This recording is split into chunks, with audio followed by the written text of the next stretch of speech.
ஆ, நேற்று எந்தன் மூச்சினில் உன் காதல் நல்லால் காற்று இல்லை. நேற்று எந்தன் மூச்சினில் உன் காதல் நல்லால் காற்று இல்லை. நேற்று எந்தன் சோகம் இன்னும் இல்லை. ஆனால் எந்தன் கைவளையில் இசைத்ததெல்லாம் உன் இசை. வாரே நீ இன்று அந்த நேற்றுகளை கொண்டு வா.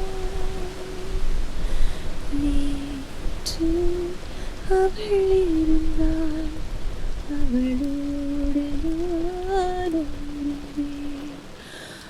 ஆகாயத்தில் 100 நிலாக்களும் அங்கங்கே நீலப்புறாக்களும் பறந்தன. காற்றெல்லாம் அவன்